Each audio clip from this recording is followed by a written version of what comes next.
Já vai começar a gravar. A gente vai colocar, já podem colocar, tá certo? É nome e número.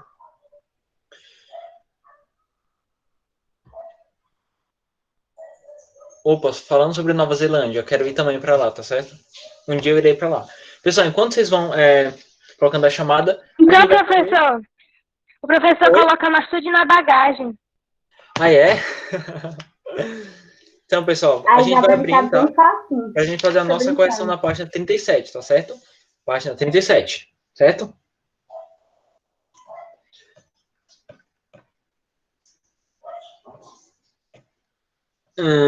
Ana Caroline colocou Ana Beatriz por quê, Carol? Quê? Caroline. Caroline Pinheiro colocou o nome da Ana Beatriz. Como assim? É porque ela tá na É conta da porque é a irmã irmã dela. dela. Ah, a Beatriz é a irmã da Caroline? Eu acho que essa Caroline Pinheiro estudou É. comigo. Eu acho que foi ela. Ela é a... Eu acho que é uma menina que estudou comigo. Que era de Aracoiaba, se chamava Caroline Pinheiro. Era lourinha, parecida com a Beatriz. Eu acho que... É a irmã dela mesmo. Pronto. Pronto. Pois então, eu acho que ela... Não sei se ela lembra de mim, mas nós já estudamos juntos. Até Beatriz, eu achei parecido. Desde o começo, eu achei parecido com ela. Pois vamos lá. Página 37. Era uma questão meio que pessoal, né? Pronto, ela estudava lá mesmo. Pronto, eu lembro dela, tá? Eu lembro, certo? Então, a questão number one. Era uma questão meio que pessoal, mas você deveria usar o vocabulário do gênero de filme que a gente aprendeu, certo? E dizia assim, né? Mention your favorite movies according to their corresponding genres. Ou seja, fale sobre o seu filme favorito de acordo com o gênero, né, correspondente, né? Por exemplo, algumas pessoas me entregaram a resposta em português, tá? Até eu comentei depois com a... Acho que foi a Yasmin que mandou em português. Pessoal, vamos fazer um combinado, tá bom? Quando as respostas elas forem meio que pessoais, vamos tentar fazer em inglês, tá? Você pode, para te ajudar, usar um dicionário para ir ajudando com algumas palavras. Mas é bom que a gente exercite o inglês, certo? Nada Eu de... peguei a questão e traduzi, aí eu fui anotando as palavras em cima. Carol, é isso que tem que ser feito, tá? Perfeito, Carol, é isso aí, tá? Por exemplo, aqui, vou começar por mim, tá? Vou falar sobre o meu filme preferido e vou falar o gênero dele, tá? Sigam o exemplo, tá? Seguinte, né? My favorite movie is The Lord of the Rings, okay? It's a trilogy, so there are a magician, there are elves, there are hobbits. So do you Eita, know? professora, tudo isso. Eu fiz simplesinho, eu coloquei só o nome e Eu fiz coloquei assim. o gênero. Você pode fazer o básico. My favorite movie is tal, and that's a fantasy, por exemplo. E ele é uma fantasia, por exemplo. Simplificando, tá? Vou até escrever, tá? Para ficar mais fácil. My favorite movie is The Lord of the Rings. Vocês já assistiram The Lord of the Rings? Só pelo nome, né? Eu vou até fazer mímica para vocês, tá? The Lord of the Rings. Já? Não assistiram, mas vocês entenderam, né? The Lord of the Rings. O que eu quero dizer com isso? Never. Ok, deixa eu só terminar de copiar aqui, tá?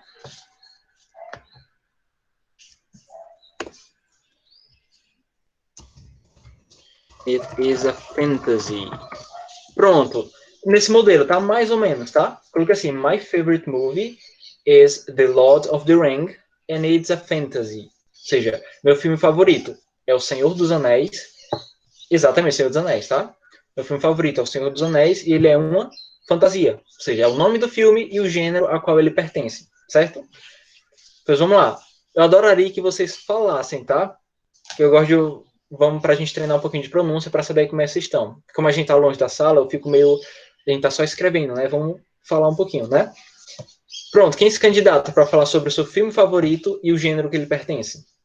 Stephanie, pode ser você, Stephanie? Pois é, vamos lá. Habilite seu microfone. Professor, eu vou falar, mas só que vai ser só uma frase em inglês, porque Não tem não problema. sabe. Não My tem nenhum favorite... problema, tá? Tá bom. My favorite movie is Operação Cupido. Ele é um Operação. filme clássico, meio antigo já, de duas gêmeas, que eu não lembro muito bem do filme, mas enfim, elas estão passando as férias em um local, aí elas fazem várias pegadinhas. É muito legal esse filme. Sim, E eu elas nunca se sei. Eu acho que eu já conhecem, ouvi né? falar. Porque elas não sabiam que elas eram irmãs. Mas eu acho que eu já ouvi falar, eu só nunca assisti, tá? Deixa eu ver aqui o chat. Conheço, tá, Isabelle? Hobbit, no Professor, caso, é da mesma trilogia, né? O Hobbit. Pois não, Carol? pode botar só um negócio, o nome do filme, porque eu botei 4, aí não vai caber aqui, né? Com a frase do tamanho da linha todinha. Pronto, você pode adaptar, se você quiser falar só de um ou dois, tá? Pronto, Yasmin, mas o Hobbit é legal, mas o Senhor dos Anéis é melhor, tá? A trilogia toda. Pois não, Carol, você quer ir sua vez? Você quer falar sobre os seus filmes favoritos e o gênero que Não, eles professor, que pertencem? eu tô refazendo aqui. Não, tudo bem, eu É, espero, tá? Tudo bem, coloquei só sem o nome. problema. Ô, Larissa, o que Eita, o foi, Galo tá Larissa? cantando é cedo, hein, professor? A Larissa já vai embora, Larissa? Eu não li, ela pediu, ela falou que ia embora. Ela disse que ia beber água. Ah, sim, tudo bem. Ah, então tá certo. Vamos lá, mais alguém? Guilherme, Letícia, quem mais que pessoa gosta de participar? Isabelle. Qual foi o nome do filme e o gênero que ele pertence? Professor, Oi, Oi, professor, boa tarde. professor, boa tarde. Ô, Oi. professor, pode explicar de novo, porque eu acho que eu errei. Pronto, ó. É porque assim, eu não quero complicar, mas você precisava só mencionar os seus filmes favoritos. Poderia ser só um se você quisesse. E você falar o gênero que ele pertence. A gente viu aula passada os vários gêneros de filme, né? Action, fantasy, nós vimos sci-fi. Todos esses gêneros de filmes a gente viu ontem. Você só vai precisar falar qual é o filme e qual gênero ele pertence. O exemplo que eu dei foi o seguinte. Eu vou até colocar aqui no chat de novo, como eu fiz. Eu disse assim: My favorite movie is, vou até colocar abreviado, né? Lord of the Ring. Aí eu coloquei ponto. Ele é uma fantasia, né? It is a fantasy. Assim, né? Meu filme favorito é, my favorite movie is, você coloca o seu filme, aí você coloca, it is a fantasy. Ele é uma fantasia. Entendeu? É o nome e o gênero que ele faz, que ele corresponde. Você poderia estruturar a frase de várias formas diferentes, tudo bem? Não precisa ser exatamente igual eu estou fazendo, tá certo? Professor, pronunciei pra ver se eu pronunciei mais legalzinho. Qual? A frase. O professor Qual é a sua colocou. frase? Você não sabe como pronuncia. Ô, Carol, sem problema, tá? Você vai falando e a gente vai corrigindo, não tem nenhum problema. Eu coloquei my favorite. Não, professor, não desiste, eu vou digitar. Não, tudo bem, vai lá comigo. My favorite Cadê? My favorite movie is... movie is E o nome? Cartas para Julieta. Ah. So, e o gênero? It is a... E o It gênero? is a romance. Romance. Boa, Carol. Ótimo, tá, Carol? Gostei. Sim, Guilherme. Tá, parabéns, tá, Carol? Guilherme, sua vez.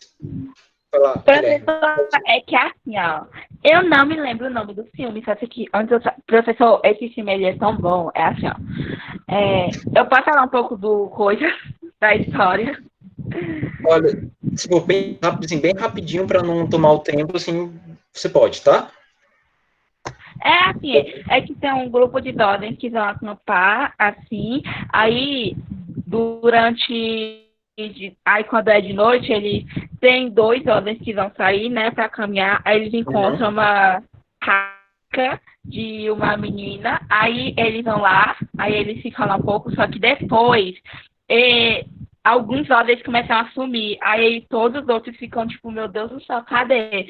Aí alguns vão sair para procurar, só que tem alguns jovens que encontram os outros mortos. Professor, esse filme ele é de terror, que foi quando eu tinha ido. Olha aí a coincidência.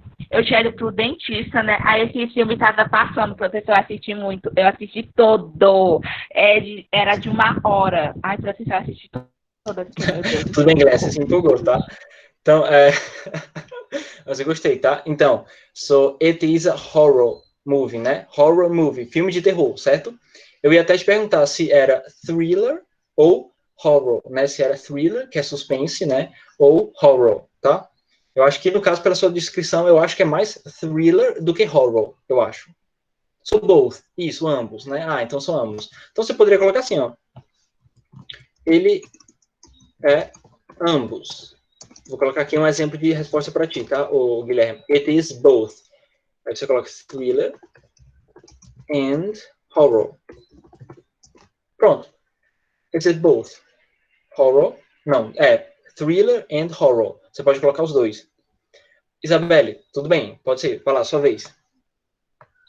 My favorite is Esquadrão Suicida. Uhum. It is action. Action. Ah, sim.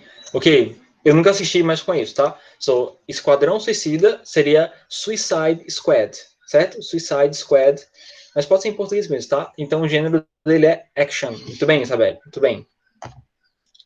Pronto. Alguém mais? Uma última pessoa para colaborar com a gente com a resposta? Pra gente continuar. Você pode seguir sempre a mesma estrutura, né? My favorite movie is... It is...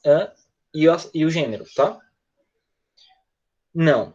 Tá certo? Ainda não. Mais alguém? Mais uma pessoa? Ou a gente já pode seguir? Cecília não falou nada. Deixa eu ver quem tá muito calada hoje. Letícia. Maria Clara. My favorite movie is Steven Universe, the movie. Uhum. It is a fantasy. Fantasy. Uhum.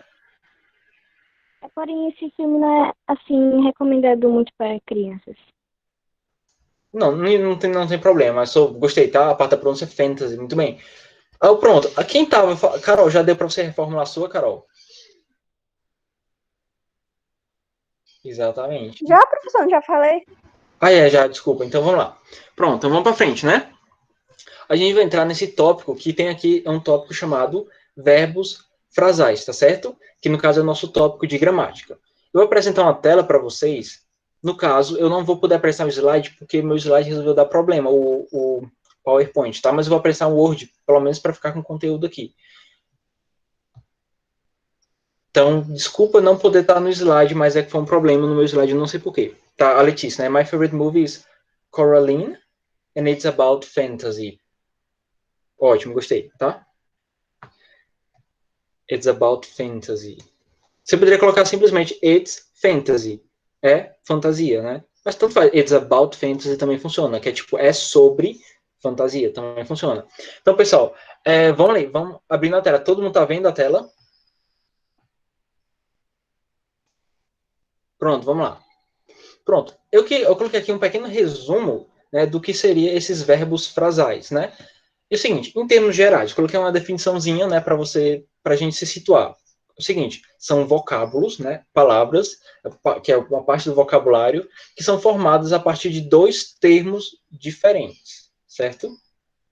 A formação de um phrasal verb, que a gente chama de verbo frasal, é feita através da junção de um verbo com a partícula que pode ser uma preposição ou um advérbio. Beleza, vamos explicar o seguinte. Esse aqui chega a ser um dos conteúdos mais desafiadores de inglês, assim, quando a gente está começando. Inclusive o livro. É interessante que o livro aí coloca uma observaçãozinha lá embaixo, que, no caso do livro do professor, ele tem essa observação que diz assim, né? Diálogo com o professor. Aí está escrito assim, é bem provável que a maior parte dos alunos... Não, vamos dizer aqui, verbos frasais, né? São, em geral, ensinados em níveis avançados de inglês. Muito embora seu uso apareça em todos os níveis da língua. É um assunto, de certa forma, complexo e que exige conhecimento prévio de muitos verbos. O que facilita o estudo é que existem muitos verbos frasais formados de verbos bem conhecidos da língua. Então, logo de cara, né? Ou seja, é um conteúdo de nível avançado do inglês. Se a gente fosse estudar ele completo, como um todo, né? É do nível avançado. Essa não é a nossa proposta, né? A gente está no 8º ano, a gente está no inglês, digamos, médio, né? A gente está chegando ainda, então a gente não tem por que exigir muito de vocês. Em tese, eu poderia explicar o seguinte. Professor, Oi. eu não estou conseguindo falar no chat. Caso você pergunte alguma coisa e ninguém responder, tipo eu, é porque eu não estou conseguindo falar no chat. É porque às vezes dá problema. Tudo bem, Yasmin, certo, tá? Então como é que funciona, né? Funciona assim. Nós temos alguns verbos comuns, por exemplo, eu deixo aqui um primeiro exemplo, que é o verbo look, tá? O verbo look, em termos gerais, ele é o verbo parecer ou o verbo olhar, né? Então, ele tem um significado, é um verbo que tem um significado dele, parecer ou olhar. E os verbos frasais funcionam assim, a partir do momento onde eu vou acrescentando partículas, né? Partículas que podemos chamá-las de advérbios e preposições, esse verbo vai mudando o significado. Tá? Explicando de outra forma. Você tem um verbo ali normal, e toda vez que você acrescenta depois dele uma preposição ou um advérbio, ele muda totalmente o significado. Isso aqui não tem muito assim, uma explicação gramatical, é questão das transformações da língua. Por exemplo, eu trouxe aqui uma frase de uma música, tá? Que é a música do Ed Sheeran. Não sei se vocês gostam, mas tem uma música chamada Perfect, que ele fala isso aqui, no refrão, né? You look perfect tonight. Isso me chamou um pouquinho a atenção, né? Porque a gente traduz isso aqui assim. Você, vou até deixar aqui em português, vocês vão acompanhando comigo. Você está perfeita esta noite. No sentido de parecer, né? Você está perfeita esta noite. Você parece, né? A sua aparência está perfeita. Sim, eu gosto muito dela, tá? Pronto, então a gente pode chegar à conclusão que o look, nesse contexto, quer dizer o verbo parecer. Só que tem um problema. A partir do momento... eu sou fã da Ed Sheeran desde pequeno. Ótimo, também gosto muito, tá? Então, acontece o seguinte. A partir do momento onde eu vou adicionando algumas preposições, como, por exemplo, esse at, tá? Quando eu pego a palavra look e eu acrescento um at depois, o significado já muda totalmente. Já tem um significado de olhar, tá? Então, por exemplo, uma frase. Se eu pudesse colocar uma frase aqui de exemplo. I look every time. Pronto, vou colocar um exemplo aqui. Diz o seguinte, I look at you every time. Né? Eu olho para você toda hora. Foi o que aconteceu. A gente tem o verbo look aqui, só que quando a gente vai traduzir esse look, a gente leva em consideração que perto do look existe a preposição at. É como se essa preposição ela modificasse o sentido do look. Então esse look não vai ser mais traduzida como parecer, vai ser traduzido como olhar. Então essa é a pegada dos verbos frasais. Toda vez que certas preposições, né, são adicionadas depois do verbo, ele muda o seu significado. Isso vai acontecendo repetidamente. Por exemplo, vou até colocar a tradução dessa frase aqui, porque eu vou deixar depois para vocês no Google Sala de Aula, tá? Traduzir isso aqui assim. Eu olho para você. Ai, meu Deus. Teclado ruim. O tempo todo, né? O tempo todo ou toda hora, tá? Por exemplo, agora, se eu pegar esse mesmo look, né, que é o verbo que a gente está utilizando como exemplo. Se eu pegar esse look, e em vez de acrescentar um at depois dele, eu fizer o seguinte, eu acrescentar o for, né? For é uma preposição. Esse look, ele já vai adquirir um novo significado. Ele vai adquirir o significado de procurar. All the time, isso, sim. Tá? É porque every time é mais toda hora. Inclusive, seria até melhor traduzir como toda hora para não causar confusão. Tipo assim, eu olho para você toda hora. Pronto, fica melhor. Tá? Esse all the time, eu acho que combina mais com o tempo todo. Mas, em tese, é a mesma coisa, tá? Transmite a mesma ideia, então, por mim, as duas traduções elas são aceitáveis, certo? Por exemplo, a gente tem esse look e eu adicionei o for depois dele. O significado já se transformou em procurar. Por exemplo, quando eu digo a seguinte frase, I'm looking for my keys. E a gente pode traduzir da seguinte forma, eu estou procurando as minhas chaves. De novo, a gente tem uma transformação radical de sentido, né? O look, que lá em cima, na música do Ed Sheeran, significa parece ou está. Quando eu adicionei o at depois dele, ele começou a significar olhar. E agora que eu adicionei o for depois dele, o sentido dele é de procurar. Então, o que a gente já pode concluir a partir daí? É como se esses verbos, os verbos que a gente chama de verbos frasais, eles têm um significado que é relativo. Eles não têm um significado específico. Eles vão moldando de significado conforme a preposição ou o advérbio que está perto dele. Entenderam? Em termos de conceito. Tá claro até agora? Alguém tem alguma dúvida do que se trata, né, o conceito de verbo frasal? Pode deixar no chat, tá? Se você tem alguma dúvida, alguma observação. Nenhuma dúvida. Boa, Stefano. Ele acaba sendo muito difícil, porque se você parar para pensar, não existe uma relação de sentido. Porque assim, look é parecer. Mas por que look at é olhar? E look for é procurar? É como se o significado ele se transformasse quase que aleatoriamente. Você não tem uma explicação muito lógica para dar de porquê que aquela palavra, com aquela preposição, assumiu aquele significado específico. É muito mais questão de você entender pelo contexto do que você tentar achar uma explicação gramatical. Inclusive, não tem explicação gramatical para o verbo frasal. Nunca tem, né? Isso, mas aí já em outro contexto, né? O look ele já é usado para falar de vestimenta, já é o look no sentido de substantivo mesmo, tá? Que quer dizer vestimento ou aparência. Aqui a gente está falando especificamente de verbos, né? Até porque o look ele também pode ser um verbo, tá? Inclusive esse fenômeno ele acontece principalmente nos Estados Unidos, né? O inglês americano ele é repleto de verbos frasais. Pronto, Stephanie, essa é uma vantagem, né? Inclusive até eu pensei o seguinte, esses dois capítulos, eles têm uma coisa em comum interessante, né? Eles estão meio que ensinando a gente a expandir um vocabulário que a gente já tem. Do mesmo jeito que a gente aprendeu como que a gente pode formar novos sentidos através de prefixos e sufixos, aqui a gente está fazendo a mesma coisa, só que dessa vez com verbos. A gente está pegando os verbos e transformando o significado dos verbos com as preposições. É como se eles meio que casassem, né? Um capítulo com o outro, só abordam questões diferentes, mas serve para isso, para expandir teu vocabulário. Tu pegar um verbo e tu saber que tu pode desdobrar aquele verbo em vários sentidos, tá?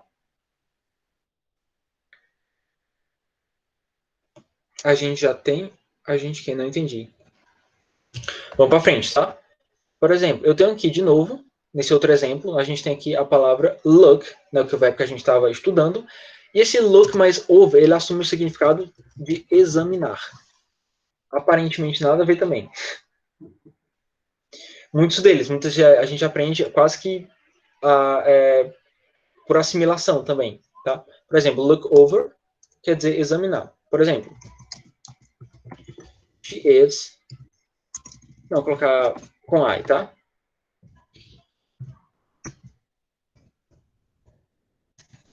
Look you over. Pronto. Colocando assim, né? I look you over, né? A gente tem aqui um fenômeno interessante, porque muitas vezes esses verbos frasais, eles podem vir separados, né? Esse look mais esse over, ele nem sempre vai vir juntinho. Muitas vezes ele vem quebrado. Um pedaço vem aqui e o outro pedaço é lá no final. I look you over. Então, é outra diferença, né, nos verbos frasais. Eles podem vir quebrados na frase. Mas se traduz da mesma forma, né? A tradução não é afetada. Ah, entendi, Stephanie. Entendi, tá? Por exemplo, I look you over, a gente pode traduzir assim. Eu examino você. Veja, a gente aprendeu que esse look over, né, examinar, e mesmo que ele esteja separado, isso não interfere na tradução, tá certo? E muitas vezes ele não precisa vir separado. Muitas vezes eles vêm junto também. Por exemplo, I am looking over this situation. Pronto. I'm looking over this situation. Como é que a gente entende isso? Agora só que dessa vez a gente está presenciando ele juntos de novo, né? O look over, que quer dizer examinar, agora ele está junto, né? Eu estou, no caso, examinando esse problema. Vamos dizer assim, né? Eu estou examinando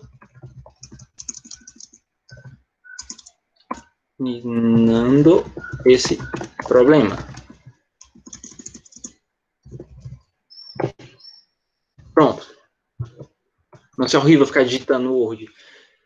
Então, aqui a gente tem uma curiosidade, tá? Existem algumas regras que mais para frente elas vão determinar se esses verbos frasais eles se quebram na frase ou eles ficam juntos. Existe uma regrinha que a gente já vai aprender depois, que certos verbos frasais, eles tanto podem estar juntos, né, o verbo mais a preposição, como também eles podem estar separados. Alguns verbos específicos, eles não podem estar separados e outros não podem estar juntos. A gente vai ver mais para frente quais são eles, tá? Mas em tese, tá aqui um novo exemplo. I'm looking over the situation. Eu estou examinando esse problema ou essa situação, né? Por exemplo, look after, né? Aqui a gente já tem a palavra after acompanhando o verbo look. O sentido ele também vai mudar quase que aleatoriamente, né? Geralmente look after significa cuidar.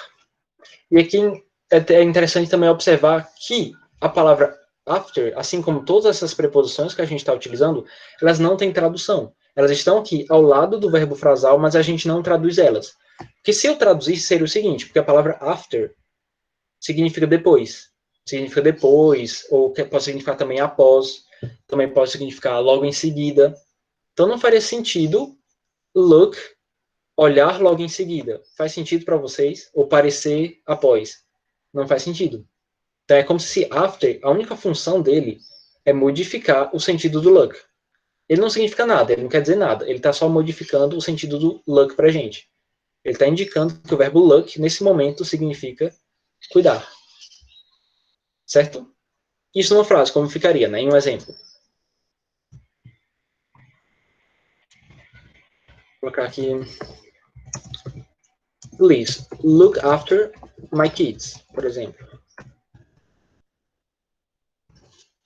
Traduzindo, né? Por favor, né? Please, tome conta ou cuide, né? Tá aqui look after, das minhas crianças. Vamos até traduzir, né? Por favor, cuide ou tome conta, a gente pode falar assim também, mas vamos deixar cuidar mesmo, né? Cuide das minhas crianças. Das minhas crianças. E detalhe, né? A gente já vê, não tem nada a ver, né? Cuidar não tem nada a ver com examinar, que não tem nada a ver com procurar, que não tem nada a ver com olhar e que também não tem nada a ver com parecer. Então, assim, não, é meio aleatório mesmo, né? Por exemplo, o look, ele também pode estar acompanhado desse forward to, que no caso, isso aqui é uma expressão, que no caso é muito comum, principalmente no inglês americano, né? É uma expressão que significa ansiar. Né? Do verbo ansiar é sentir ânsia por alguma coisa, né? Isso é uma frase. Como é que ficaria isso, né? Quando eu digo assim, I am I'm looking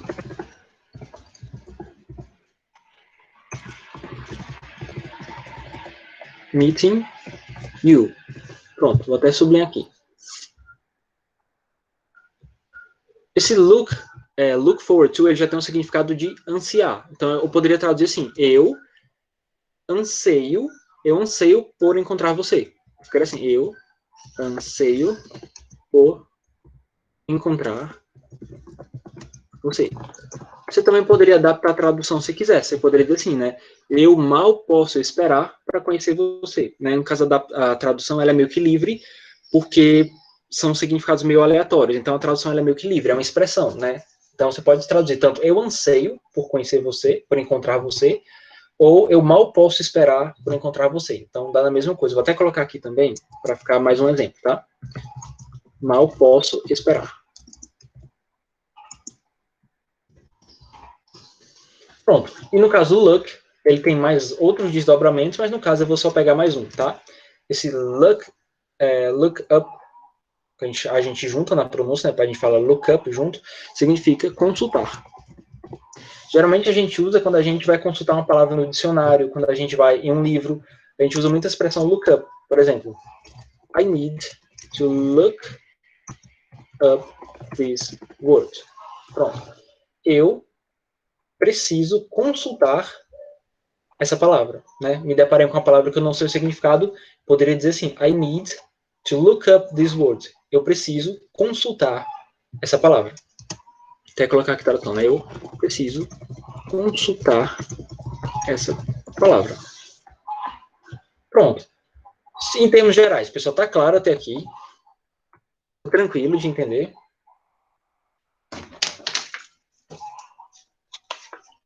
Sim.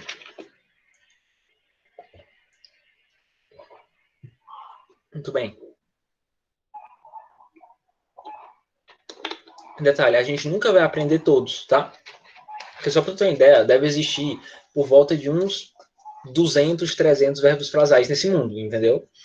E como eu falei, é uma informação interessante. Ele é mais comum no inglês americano, por quê?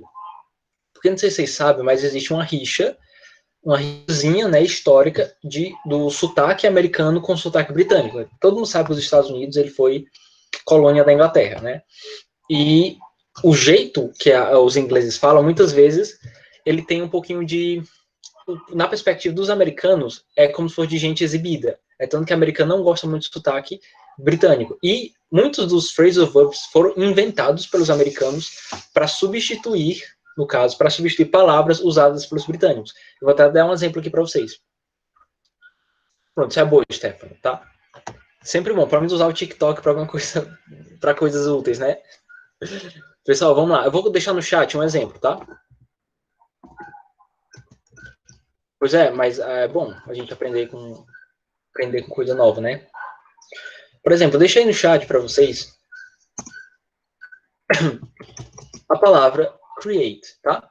Por exemplo, isso é um verbo que é muito comum no inglês britânico, que é o verbo que significa criar, tá? Tipo, sei lá, eu criei um show, ou eu criei um seriado, né? I create a show, a TV show, vamos colocar assim. Pronto. I create a TV show. Eu criei, né, uma série. O que acontece com os americanos, né? Esse é um jeito britânico de falar. Os americanos, para se diferenciar dos britânicos, eles pegaram esse verbo, create, por exemplo, e criaram um phrasal verb que significa esse daqui, ó, make up, que significa criar também. Isso eles criaram só para substituir o uso do create, porque eles não gostam de usar create. Então eles preferem usar make up no sentido de create. Então essa frase eles falariam assim: I made up, que está no passado, né? I made up a TV show. Ficaria assim, em vez de I created. Isso é simplesmente razão histórica, tá? É uma curiosidade, porque que o americano ele tende a usar mais verbos frasais. Porque esses verbos, eles são originais, vamos dizer assim, né? Boa parte deles não existiam na Inglaterra. E como temos aquele negócio da independência, né, de nós não somos mais a colônia da Inglaterra, nós temos o nosso próprio jeito de falar. Então eles meio que se apegaram a esses novos modos de falar. Tá? Vou corrigir aqui, tá? Made, pronto. Esse foi só um exemplo, né? Só uma curiosidade que eu lembrei aqui na hora. Vamos para frente. Por exemplo, um outro exemplo muito comum que a gente tem de um verbo muito comum é o verbo give. O verbo give geralmente é o verbo dar, tá certo? Tipo na frase, give me your heart tonight. Eu também peguei isso aqui de uma música, tá? Boa parte desses exemplos eu peguei de música, tá? Give me your heart tonight. Que a gente pode traduzir assim, né? Dê-me o seu coração esta noite. Dê-me o seu coração esta noite. Né? Give me your heart tonight. Esse verbo give, ele também é um verbo frasal. Né? Então, por exemplo, acontece o mesmo processo. Muitas das preposições que a gente vai adicionar no give, eles também estavam presentes no look. Por exemplo, give mais up, a gente traduz como desistir. Nada a ver, né? Mas, por exemplo, quando eu digo assim, don't give up, a gente pode traduzir isso aqui como não desista. Olha que louco, né? O verbo dar, que era give, se transformou no verbo desistir. Só por causa do up. Mas uma mudança total de significado. Por exemplo, aqui a gente tem give back. Esse give back tem até um pouquinho do sentido, né? Porque back é uma preposição, pode ser preposição, mas também pode ser advérbio às vezes, que significa atrás ou de volta. Então esse give back é tipo devolver, né? O significado de devolver. Give back, devolver. Por exemplo, give back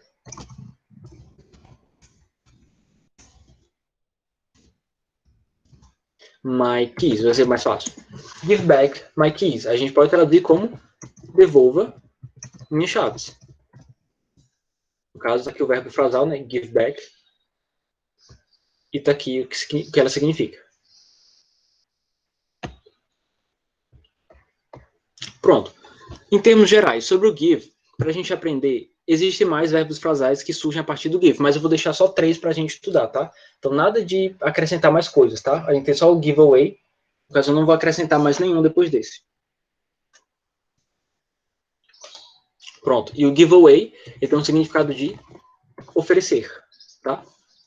Um exemplo, uma aplicação, né, uma frase que a gente pode dar giveaway, a gente pode dizer o seguinte, né?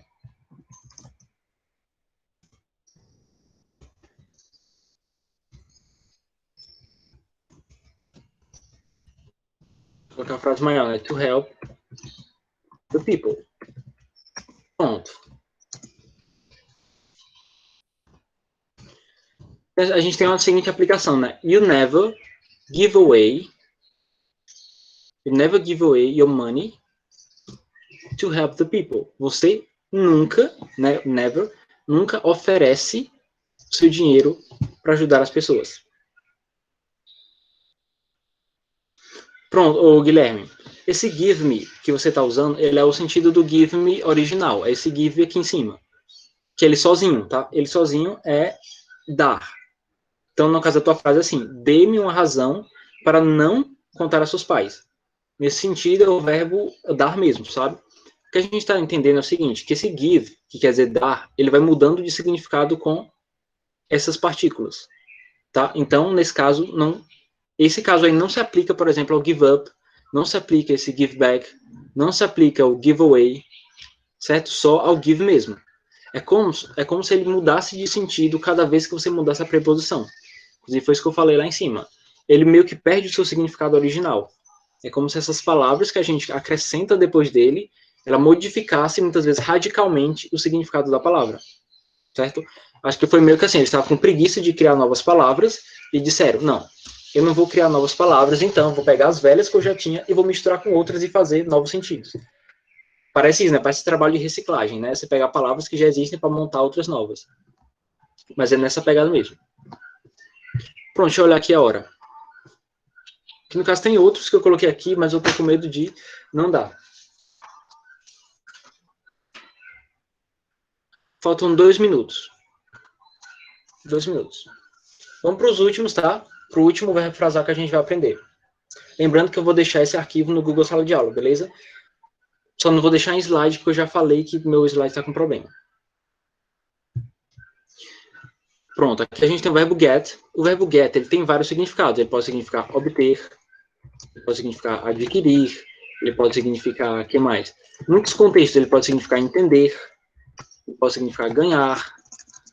É um verbo que, por si só, ele é cheio de significados. Ele também pode significar chegar. É um verbo que a gente chama de polissêmico, né? Um verbo que tem vários significados. Então, por exemplo, essa frase, I want to get a lot of money. A gente poderia traduzir assim. Eu quero ganhar muito dinheiro. Quem não quer, né? Quero ganhar muito dinheiro. Esse sentido do get aqui está no sentido de ganhar, tá? Mas, por exemplo, com get in, né? Como é que o get in fica? Esse get in significa entrar. Por exemplo, get in the bus. Entre no ônibus. Você deixa a tradução do lado. Entre no ônibus. Aqui a gente tem o get out, que é exatamente o contrário. Que muitas vezes o americano fala get out. Né? Eles falam, eles pronunciam tudo misturado. Get out é o contrário, né? No caso é o verbo sair. Eu poderia até pegar o mesmo exemplo, né? Get out from the bus. No caso, a gente poderia traduzir como saia, ou caia fora, né? Saia do carro. Do ônibus, desculpa.